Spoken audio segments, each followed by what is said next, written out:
Hi dears, എല്ലാവരും happy അല്ലേ? Welcome to our channel. റോഡിന് ഇരുവശവും നിൽക്കുന്ന ഈ മരങ്ങൾ കാണാൻ എന്തൊരു ഭംഗിയാണെന്ന് നോക്കിയേ. ഹെയർ പിൻ ബെൻഡുകളിൽ കാണുന്ന ഈ ടയർ എന്തിനുള്ളതാണെന്ന് അറിയോ നിങ്ങൾക്ക്?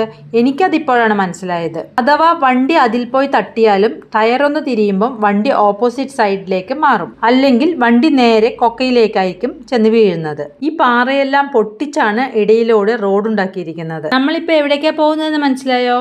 വാൽപ്പാറയിലേക്കാണ് പോകുന്നത്. ഈ വെക്കേഷൻ ആയതുകൊണ്ട് എല്ലാ ഹിൽ സ്റ്റേഷനുകളിലും നല്ല തിരക്കാണ്. വീക്കെൻഡ് ആണെങ്കിൽ പിന്നെ സഞ്ചാരികളുടെ എണ്ണം വീണ്ടും കൂടും. ഇതേ വീണ്ടും ടയറുകൾ സൂക്ഷിച്ചു നോക്കിയാൽ മനസ്സിലാകും. ഇതിന്റെ ബാക്കിലായി ഒരു കോൺക്രീറ്റ് മതിൽ കൂടെ ഉണ്ട്. നമ്മളിപ്പം 6ാമത്തെ ഹെയർ പിൻ ബെൻഡിലാണ് ഉള്ളത്. വളരെ മനോഹരവും അതേപോലെ തന്നെ വളരെ ഡേഞ്ചറുമായ 40 ഹെയർ പിൻ ബെൻഡ്സ് ആണ് ഇവിടെയുള്ളത്. ഹെയർ പിൻ ബെൻഡുകൾക്ക് വീഡിയോയിൽ തന്നെ ഇത്ര ഭംഗിയുണ്ടെങ്കിൽ നേരിട്ട് കാണാൻ എത്രമാത്രം ഭംഗിയുണ്ടാകും എന്നൊന്ന് ആലോചിച്ചു നോക്കൂ.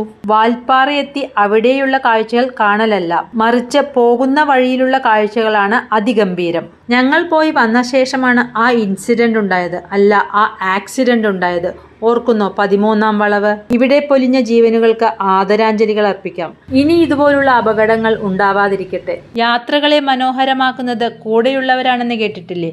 ഞങ്ങൾ കുടുംബത്തോടൊപ്പമാണ് വാൽപ്പാറയിലേക്ക് പോയത്. പറ്റാവുന്നിടത്തെല്ലാം വണ്ടി നിർത്തി കാഴ്ചകളെല്ലാം ആസ്വദിച്ചാണ് മുന്നോട്ട് പോയത്. ഇവിടെ ധാരാളം കാപ്പിത്തോട്ടങ്ങളും തേയിലത്തോട്ടങ്ങളും കാണാം. ഇവിടെയുള്ള ഭൂരിഭാഗം പ്രദേശങ്ങളും സ്വകാര്യ വ്യക്തികളുടെ തോട്ടങ്ങളാണ്. തേയിലത്തോട്ടങ്ങൾക്ക് ബോർഡറായി റോഡ് സൈഡിൽ ഇങ്ങനെ ബുഷ് വെട്ടി നിർത്തിയിരിക്കുന്നത് ഈ സ്ഥലത്തിന്റെ ഭംഗി ഒന്നുകൂടെ കൂട്ടുന്നുണ്ട്. മറ്റുള്ള ഹിൽ സ്റ്റേഷനുകളെ പോലെ അത്ര തിരക്കൊന്നുമില്ലെങ്കിലും ആവശ്യത്തിന് സഞ്ചാരികളുണ്ട് ഇവിടെ. ഇതുപോലുള്ള 56 എസ്റ്റേറ്റുകൾ ഉണ്ടെന്നാണ് കണക്ക്. ചെറിയ വീടുകൾ പോലെയൊക്കെ കാണുന്നുണ്ട്. ഇത് എന്താണെന്നറിയില്ല. വഴിയിൽ ഹോട്ടലുകളൊന്നും ഞങ്ങൾ കണ്ടില്ല. അതുകൊണ്ട് തന്നെ ഫുഡ് കയ്യിലെടുക്കുന്നതാണ് നല്ലത്. ഫുഡ് എടുക്കുന്നതൊക്കെ കൊള്ളാം, പരിസ്ഥിതിയെ മലിനമാക്കരുത്. കഴിച്ച പ്ലേറ്റും ഗ്ലാസും എല്ലാം ഒരു ബാഗിലാക്കി തിരിച്ചു കൊണ്ടുവരികയോ അല്ലെങ്കിൽ അത് ഡിസ്പോസ് ചെയ്യാനുള്ള സ്ഥലത്ത് കൊണ്ടുപോയി കളയുകയോ വേണം. GA കാർവൽ മാഷ് വാൽപ്പാറയ്ക്ക് നൽകിയ സംഭാവനകളെ ആദരിക്കാനാണ് 32ാമത്തെ ഹെയർ പിൻ ബെൻഡിൽ അദ്ദേഹത്തിന്റെ പ്രതിമ സ്ഥാപിച്ചിരിക്കുന്നത്. നല്ലൊരു വ്യൂ പോയിന്റ് കൂടിയാണ് ഇത്. വാൽപ്പാറ ട്രിപ്പ് യാത്രാപ്രേമികൾക്കുള്ളതാണ്, അല്ലാതെ ലക്ഷ്യസ്ഥാനത്തെത്തുക എന്നത് മാത്രമാണ് യാത്ര. ശേഷം കാഴ്ചകൾ അവിടെ ചെന്ന് കാണാം എന്ന് കരുതുന്നവർക്ക് ആദ്യമേ ഇത് പറഞ്ഞ് മനസ്സിലാക്കി കൊടുക്കണം. വിവിധ സസ്യ ജന്തു പക്ഷി വിഭാഗങ്ങൾ കൊണ്ട് സമ്പന്നമാണ് ഈ പ്രദേശം. വന്യമൃഗങ്ങളെയെല്ലാം ധാരാളം സ്പോട്ട് ചെയ്യാറുണ്ട് ഇവിടെ. പക്ഷെ ഞങ്ങളൊന്നും കണ്ടില്ല ട്ടോ. വാൽപ്പാറയിലെ കരുമലൈ എസ്റ്റേറ്റിൽ സ്ഥിതി ചെയ്യുന്ന അന്നൈ വേളാങ്കണ്ണി ചർച്ചാണിത്.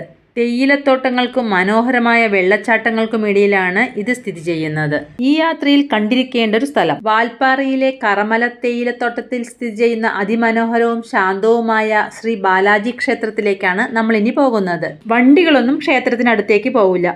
ഏകദേശം 1/2 കിലോമീറ്ററോളം കുത്തനെയുള്ള ചെറിയൊരു പാതയിലൂടെ നടന്നു വേണം ക്ഷേത്രത്തിലെത്താൻ. ഈ ക്ഷേത്രത്തിനകത്ത് വീഡിയോയോ ഫോട്ടോ ഒന്നും എടുക്കാൻ പറ്റില്ല. നല്ലൊരു പൂന്തോട്ടമൊക്കെ കാണാം. ഓരോ യാത്രയും ഓരോ ഓർമ്മകളാണ്. ഈ കാണുന്നതാണ് വാൽപ്പാറ ടൗൺ. അധികം തിരക്കുകളൊന്നുമില്ലാത്ത ഒരു ചെറിയ ടൗൺ. യാത്രാവിശേഷങ്ങൾ കഴിഞ്ഞിട്ടില്ല, ഇനിയും ഏറെയുണ്ട് പറയാൻ. ഈ യാത്ര നിങ്ങൾക്ക് ഇഷ്ടമായെങ്കിൽ വീഡിയോ ലൈക്ക് ചെയ്യാനും ഷെയർ ചെയ്യാനും ചാനൽ സബ്സ്ക്രൈബ് ചെയ്യാനും മറക്കല്ലേ. വാൽപ്പാറ യാത്രയിൽ പ്രധാന ആകർഷണങ്ങളിലൊന്നാണ് മനോഹരമായ വ്യൂ പോയിന്റുകൾ. അവിടെ നിന്നും താഴേക്ക് നോക്കുമ്പോൾ കാണുന്ന താഴ്വാരങ്ങളുടെ ഭംഗി വാക്കുകൾ കൊണ്ട് വിവരിക്കാൻ കഴിയാത്തതാണ്. അപ്പോൾ വെക്കേഷൻ കഴിഞ്ഞിട്ടില്ല, ഉടനെ പ്ലാൻ ഇട്ടോളൂ. അടുത്ത ട്രിപ്പ് വാൽപ്പാറയ്ക്ക്. Thank you.